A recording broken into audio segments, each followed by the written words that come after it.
We choose the lion not as a symbol of dominance, but as a sacrament of duty. The lion fights for his pack.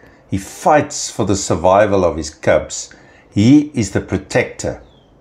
Ultimately, he dies at the end of his reign. So this is not a corporate metaphor.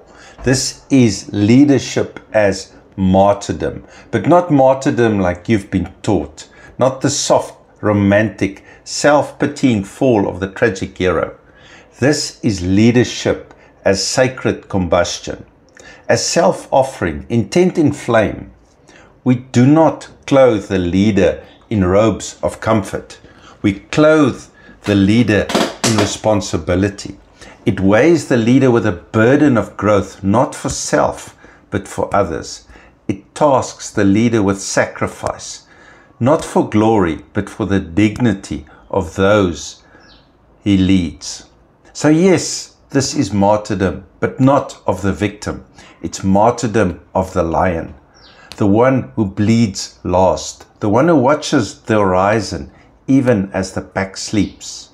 And yet, martyrdom in its truest form is not death, it's transmutation.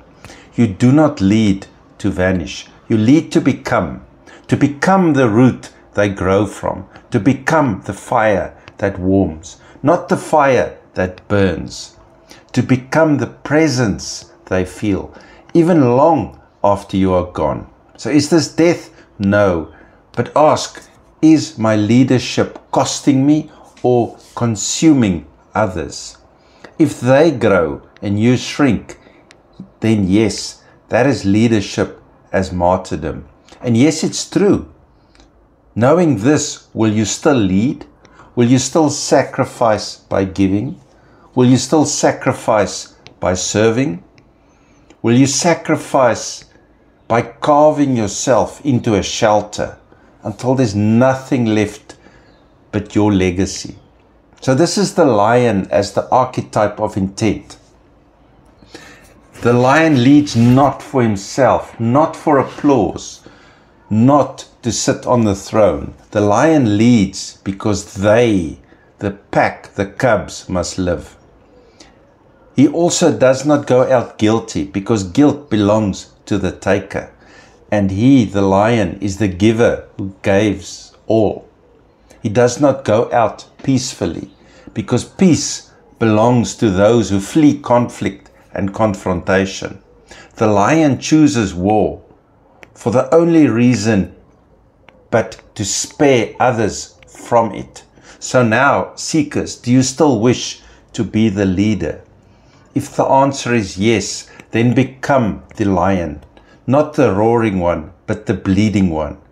The lion whose back is scarred by storms he shielded others from.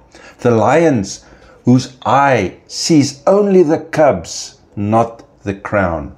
The lion who does not rest until the weakest in his pack can rest. And when your reign ends, when your last calendar is closed, and your bones lie beneath the earth that you have fought upon, let them say, he led, she gave, we are more because they were.